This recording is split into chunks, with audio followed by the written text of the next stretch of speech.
আলুর দিশা শিল্পকলার চংবাড়ি চিত্রকলা ৭২তম বর্ষে বারবেরহাটা নিবেদিতার সংঘ সার্বজনীন দুর্গোৎসব খুঁটি পুজো। উপস্থিত মন্ত্রী মৌমিতা বিশ্বাস মিশ্র।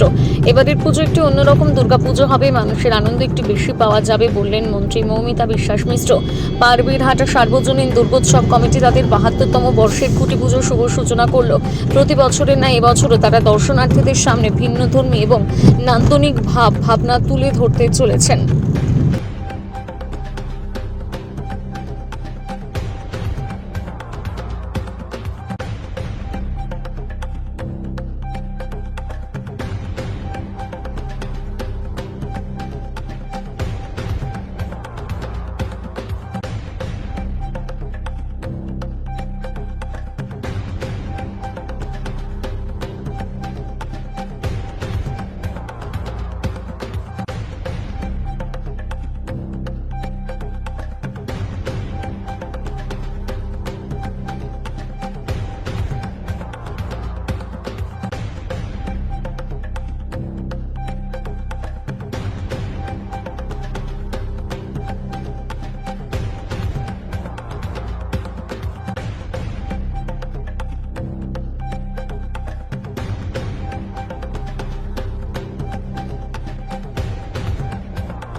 স্বাস্থ্য কেন্দ্র ওপেন হয়েছে। আপনারা জানেন যে স্বাস্থ্য কেন্দ্র ওপেন হওয়ার মানেই হচ্ছে যে সাধারণ মানুষকে পরিষেবা দেওয়া, সরকারি স্বাস্থ্য কেন্দ্র। তাই এখানে যে সমস্ত পরিষেবা দেওয়া হবে সেগুলো ফ্রি অফ কস্ট হবে। এত সুন্দর আপনারা দেখতে পেলেন যে একটা বিল্ডিং তৈরি করা হয়েছে একটা ওয়ার্ডের মধ্যে। এখানকার প্রত্যেকটি মানুষ, শুধু এই ওয়ার্ডেরই নয়, আশেপাশের প্রত্যেকটি ওয়ার্ডের মানুষও এখান থেকে পরিষেবা পাবেন। বিষয়টা হচ্ছে একটা জায়গায় কোনো জিনিসকে করা একটা বিষয়, সেই জিনিসটাকে সুন্দরভাবে এগিয়ে নিয়ে যাওয়া। এই এত সুন্দর বিল্ডিংয়ে এত সুন্দর সেট আপ, সেখানে আমি আগ্রহ করব, আমি আমার হেলথ ডিপার্টমেন্টকে জানাবো। এখানে ডাক্তার থেকে শুরু করে নার্স, অ্যাটেন্ডেন্ট, ওষুধ যেটা সমস্যা হয়ে যায় চিকিৎসার পরে, ওষুধ থেকে শুরু করে ভ্যাকসিনেশন সেগুলো যেন প্রপারভাবে থাকে। আর সেই দিকগুলো যেহেতু এখন পৌরসভা এগুলোকে দেখছে, আমি পৌরসভার যিনি ডাক্তারবাবু আছেন তাকে আমি বলবো তিনি যেন মনিটরিংয়ে রাখেন, যাতে মানুষ এলো এখানে হয়তো কনসাল্ট করলো কিন্তু তারপরে পরিষেবাটা পেলো না, সেটা যেন না হয়। এই পরিষেবাটা যেন তারা প্রপারলি পায়। তৃণমূল আমলে প্রচুর এরকম স্বাস্থ্যকেন্দ্র উদ্বোধন হয়েছিল, কিন্তু কোনোটাই সেভাবে কাজ হয় না, অনেকটা বন্ধ রয়েছে এবং মানুষ পরিষেবা পায় না। তার মধ্যে আমার একটা নতুন উদ্বোধন হলো, পেছনের উপর কি করা হবে? আমি ওই জন্যই বললাম যে কোনো একটা জায়গা তৈরি হলো মানে এটা নয় যে এটা আমাদের কাজ শেষ হয়ে গেল। একটা জায়গায় এসে শুভ উদ্বোধন হয়ে গেল, এটা পথ চলা শুরু হলো। আগে যে স্বাস্থ্যকেন্দ্রগুলো ওপেন হয়েছে মানে সেগুলো সেই ভুতুড়ে জায়গা হয়ে আছে, মানুষও সেখানে যায় না, ডাক্তার হয়তো 1 ঘন্টার জন্য যাই চলে আসে, নার্স নেই, অ্যাটেন্ডেন্ট নেই। এগুলো প্রত্যেকটাই আমরা স্ক্রুটিনি করেছি, আমাদের কাছে এসেছে। আর লক্ষ্মীপুর মাঠের ওখানে একটা স্বাস্থ্যকেন্দ্র আছে, আমি নিজে দেখে এসেছি, ওখানেরও এরকম বেহাল অবস্থা।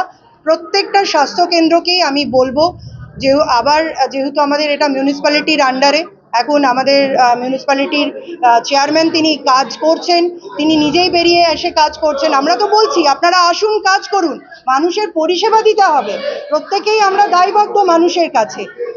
আপনারা বিরোধী আছেন কি আছেন সেটা বিষয় না, বিষয়টা হচ্ছে মানুষকে পরিষেবা দিতে। উনি আসছেন, কাজ করছেন, আমি ওনাকে বলেছি যেগুলো আগের স্বাস্থ্যকেন্দ্র সেগুলোর যেন একটুখানি খোঁজ খবর নেন। উনি মিউনিসিপ্যালিটির ডাক্তারবাবু আছেন দেবব্রত বাবু, ওনাকেও আমি এই বিষয়টা জানিয়েছি যে কয়েকটা যে স্বাস্থ্যকেন্দ্র আছে যেগুলো কিন্তু বেহাল অবস্থা, ওগুলোর কি রিকোয়ারমেন্ট আছে জানান আমাদেরকে এবং ইমিডিয়েটলি ওটাকে আবার পুনরায় শুরু করুন এবং মানুষকে জানান যে এখানে পরিষেবা তারা পাবে।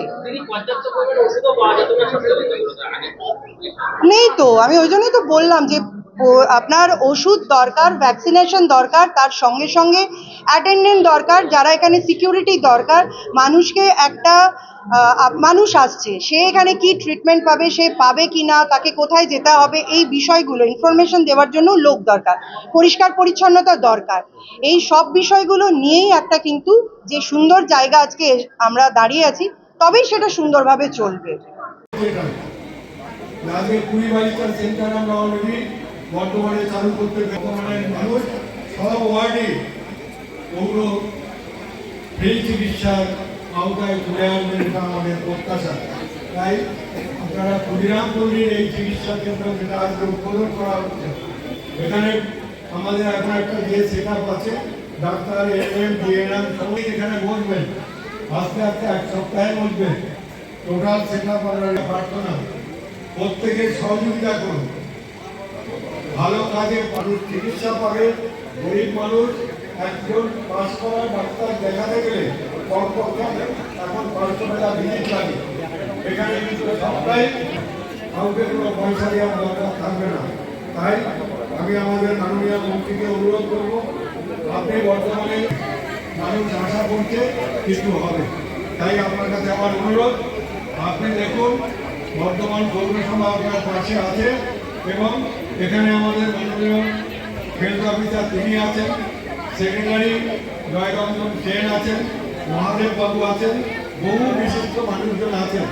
আমি সকলের নাম করছি না, সবাইকে আমার শ্রদ্ধা প্রণাম জানিয়ে মৌমিতাকে আজকের মতো বারবার বার্তা দেওয়ার জন্য আমি অনুরোধ জানিয়ে কথা শেষ করছি। নোংরামিটা যেন এখানে না, দিদির কাছে এইটাই আপনার। এরকম তো প্রচুর স্বাস্থ্য কেন্দ্র অবশ্যই 35টি ওয়ার্ডেই হয়েছে, প্রায় সব বন্ধ অবস্থায় পড়ে রয়েছে।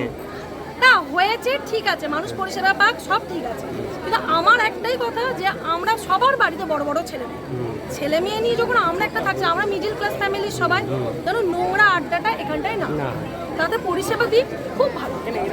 আগে সরকার তো ডুবিয়ে দিয়ে চলেই গেল, যেটা পার্ক হওয়ার কথা ছিল, বাচ্চারা পার্ক পেলে কাজে দিত, পার্ক হলে আজকে বাচ্চারা খেলে শান্তি পেতো, আমরাও ভালো লাগতো। সেটার জায়গায় একটা এটা বিল্ডিংটা করলো, এখন দিদির কাছে শুধু একটাই অনুরোধ, যাতে ঠিক মতো চলে, ঠিক মতন চলুক, একদম ভালো সুস্থভাবে চলুক, মানুষ পরিষেবা পাবে। নোংরামুখী হতো নাকি এইসব আশেপাশে কোথাও কিছু হতো? ছিল তো বটেই, 2011 থেকে তো দেখেছি, 2011 থেকে বাস করছি, ছিল। তখন এই জায়গাটা কি ছিল? হ্যাঁ, এটা মাঠের মতন ছিল, বন জঙ্গল, আড্ডাও বসতো, সবই বসতো।